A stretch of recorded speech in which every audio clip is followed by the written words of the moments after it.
in the court, and the verdict was about the possession of the girl child.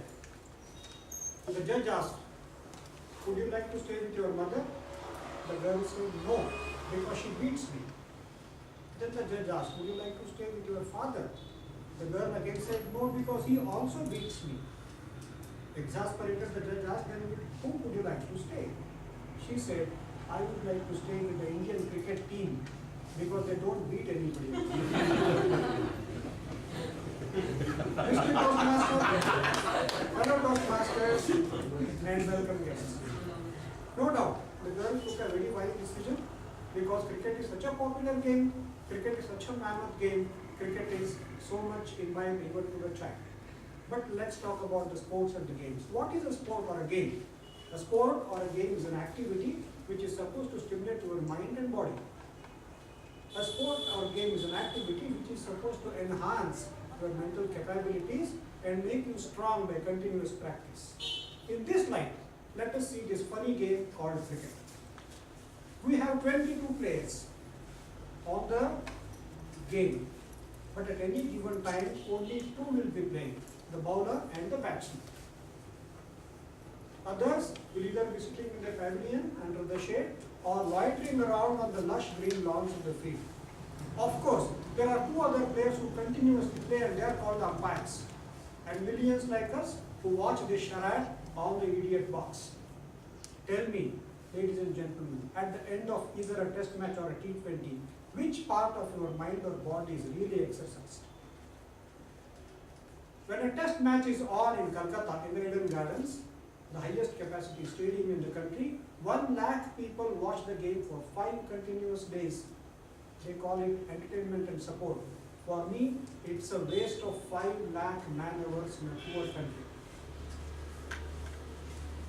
Similarly, imagine or visualize employees in our private and public sector organizations, schools and colleges, either listening to the commentary or watching the TV for the live show of cricket. Can there be a more resounding example of waste of time? Have you ever bothered to think? Have you ever paused to think why countries like US, Japan, Germany and France do not play cricket? What is the priority of cricket in the game of Olympics? Yes, ours is a country which is very fond of idealizing people, worshipping idols, glamour and fashion and showbiz. That is why print and electronic media make demigods out of these cricketers who actually spend very less time on the cricket field playing the game, but much more time promoting shampoos, mobile phones, insurance policies, cars and cold drinks, none of them connected to the sport. Well, why all this happens? Why all this happens? Honey, there is money in it. There is wealth to be made. One game, one match, something like the IPL last season, 4.8 crore rupees. When the T20 series was won by the Indians, they got 2 crore rupees as prize money, but BCCI distributed 8 crores to the team. Yuvraj Singh got an individual prize of 1 crore. Wonderful. Each state government gave away 2 lakhs to the individual player from its sporting team. Apart from that, Sahara distributed flats to each of the players, free of cost. 85% of the 2003 World Cup funding sponsorships went from the Indian corporates. The budget for advertising for Coca-Cola last IPL was 80 crores. Wonderful flow of money. But Toastmasters, we need this money. We need this money to build roads, to have water supply schemes, to have sanitary schemes in our poor villages. We need this money to have some schools for our poor students. We need this money to have some hospitals and some primary health centers in our backward areas. Now, let us give some credit to this game of cricket. A wonderful game which amasses a lot of money, which generates wealth and then also hogs a lot of limelight. But what about other games? What about games like hockey, football, wrestling, weightlifting and athletics? Are you aware that some of the athletes and the weightlifting champions do not have money even to buy their dress and shoes? Are you aware of the pathetic conditions under which our hockey players train?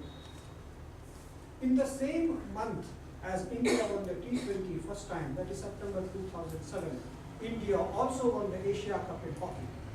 That was a tournament won with a flawless record of not a single loss in the entire series. A wonderful achievement in the hockey standards. When they came back, there was a perfunctory congratulatory note from the President and the Prime Minister wishing the players. Nothing else happened. No prizes, no goodies for them, no publicity in the media, and no laurels to the heroes. They of course got something. They got 2,000 rupees each for every single goal scored in the tournament. 41 goals, 82,000 rupees. Compare that with the money that goes in. Now tell me, in what way is their contribution less to save the honor of the country compared to the cricketers? Why should they be given discriminatory treatment? Why should there be a step-motherly treatment for these players? In summary, I have this to say. We are a country who have been hijacked by Western culture, Western food habits, Western practices, and this funny game called cricket. Unfortunately, we are a third world country who do not have the kind of resources and the money to support this. We carry a very large financial burden. Therefore, we need to channelize our resources. We need to think and apply our minds. We need to look where we are going wrong so that we can amass our wealth, amass our resources, and really bring in a social change and a better country. Thank you.